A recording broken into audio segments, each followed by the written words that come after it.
BNP এবং জামাতের সবচাইতে যে কঠিন যে মুহূর্তগুলো ছিল, সেই মুহূর্তের মধ্যে শুধুমাত্র আমাদের দলের উপরেই ভর করে প্রায় ২৫০০-এর উপরে রাজনৈতিক কর্মসূচি আমরা একসাথে পালন করি। কিন্তু যখন এই নির্বাচনের সময় ঘনিয়ে আসতেছে এবং আপনার নমিনেশনের যে বিষয়গুলো আসতেছে, ঠিক এই সময় দেখা যাচ্ছে যে কালো টাকার প্রভাব হোক বা রাজনৈতিক অন্য কোনো ইচ্ছা হোক, অথবা বিএনপি বা জামাতের কিছু ভিন্ন ধরনের কিছু কলা কৌশল হতে পারে, অথবা ভারতীয় কোনো নোংরা রাজনীতির শিকার হতে পারে, যে নমিনেশনের ভিতরে অনেক ধরনের আমরা দেখতেছি, মানে ফাঁক ফোকর দেখতেছি। দীর্ঘ রাজনৈতিক পরিক্রমায় আমাদের সাথে যে ধরনের কমিটমেন্ট ছিল, রাজনৈতিক কমিটমেন্ট ছিল, জোটগুলোর সাথে যে কমিটমেন্ট ছিল, সেগুলোরও অনেক জায়গায় আমরা ব্যত্যয় ঘটতে দেখতেছি। পাশাপাশি যতগুলো নমিনেশন হয়েছে সব যে একেবারে খুব ভালো হয়েছে সেটাও বলবো না, তবে অনেক সুন্দর একটা নমিনেশনের তালিকা এবার হয়েছে। সেখান থেকে কিছু কিছু জায়গায় অন্তত তাদের যে ব্যাখ্যা ছিল, যদি কোনো প্রার্থী ভিন্ন ধরনের আচরণ করে থাকে অথবা কারো বিরুদ্ধে কোনো অভিযোগ থাকে অথবা জনগণ যদি প্রত্যাখ্যান করে, সেই ক্ষেত্রে তারা নতুন করে চিন্তা করবে।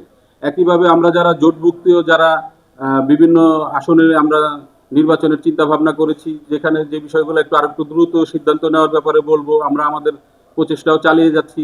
বাংলাদেশের প্রতিটা রন্ধ্রে রন্ধ্রে আওয়ামী লীগ এবং তাদের দোসররা এমনভাবে সংযুক্ত, যেটা খুব সহজেই নিষিদ্ধ করলেই নিষিদ্ধ হয়ে যাবে না, বাট এটাকে ধীরে ধীরে প্র্যাকটিস করে জনগণের সম্পৃক্ততা করে তারপরে তাদেরকে প্রতিহত করাটাই একমাত্র রাস্তা। আর আওয়ামী লীগ যে শব্দটা, এই শব্দটার সাথে যত ধরনের অপকর্ম, সন্ত্রাসী কার্যকলাপ সবকিছু যুক্ত আছে, যেটা আপনারা একেবারে প্রকাশ্যেই দেখেছেন। এটা আমাদের চাইতে আপনারা বেশি জানেন, কারণ আপনারা সারা বাংলাদেশে বিচরণ করেন। দ্বিতীয়ত, আওয়ামী লীগ এবং আওয়ামী লীগ যে শক্তিটা, এই শক্তিটা মূলত বাংলা এবং বাংলার জনগণের জন্য কখনোই কার্যকরী ছিল না, থাকবেও না, হবেও না। এটা একটা বৈদেশিক শক্তি। এটা ভারতীয় কিছু এজেন্ডা বাস্তবায়ন করার জন্য তারা ছলে বলে কৌশলে নানানভাবে বাংলাদেশে আবির্ভাব ঘটায় তাদের শক্তি।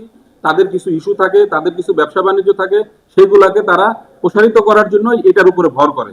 মূলত এই পুরো বিষয়টাই হলো একটা বিদেশি একটা উপনিবেশ শক্তি, যেটা সরাসরি ভারত থেকে নিয়ন্ত্রিত হয়, যার পিছনে শক্তিশালী রয়ের একটা ইন্ধন থাকে বরাবরই। তো এই জিনিসগুলো এখন একেবারে খোলাসা হয়ে গেছে।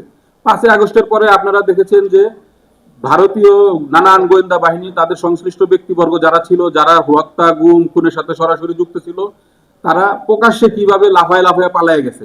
তাদের সাথে বাংলাদেশের কিছু লোককে তারা পয়সা দিয়ে কিনে সেই লোকগুলাকে ব্যবহার করত, তাদেরকেও তারা তাদের সঙ্গে করে নিয়ে গেছে। যারা যাইতে পারে না তারা বর্ডারে বিশৃঙ্খলা সৃষ্টি করছে, এগুলো সবাই জানে। আগে একটা সময় ছিল যে হয়তো মুখে মানুষে বলতো, কোনো এভিডেন্স কেউ বিশ্বাস করতো না, বাট এখন এমন একটা সময়, তথ্য প্রযুক্তির এই যুগে সারা পৃথিবী এই জিনিসগুলা প্রকাশ্যে দেখছে। তারপরেও মানুষের আবেগের ক্ষেত্রে হয়তো বড় ভাই, আত্মীয় স্বজন, কেউ কারো পক্ষ থেকে কোনো একটা মেসেজ থাকে, কিছু লেনদেনের ব্যাপার থাকে, কেউ কিছু বুঝে কিছু না বুঝে, আর কিছু থাকে ছিন্নমূল। ছিন্নমূল যারা থাকে তারা অল্প কিছু টাকার লোভে তারা একটা ঘটনা ঘটাই দিতে পারে। তো এই ধরনের কিছু পরিবেশ, এটা অতীতেও ছিল, বর্তমানেও আছে, ভবিষ্যতেও থাকবে। এবং নির্বাচনের কেন্দ্র করে আমরা ধারণা করতেছি যে এই ধরনের বিষয়গুলো হয়তো আরো একটু বাড়বে। আপনারা গত 2 দিনে যদি সোশ্যাল মিডিয়াগুলো অবজারভেশন করেন, দেখবেন যে যারা পালিয়ে যাওয়ার জন্য বিভিন্ন জায়গায় ধর্ণা দিচ্ছে, আত্মনাদ করছে, সেনাবাহিনীর সাথে আঘাত করে যারা পালিয়ে গেছে, তারা এখন বিভিন্ন রাষ্ট্রে যায়, সেখান থেকে তারা ভিডিও কলের মাধ্যমে আবার হুমকি দামকে দিতেছে। তাদের এই দেশের জনগণ এবং মাটির প্রতি যদি তাদের দায়বদ্ধতা থাকতো, তাদের কিন্তু ভাষাটাই ভিন্ন হইতো। তাদের কথাবার্তা, চাল চলন সবকিছুই একটা, মানে এই দেশের জন্য থ্রেড হিসাবে কাজ করে।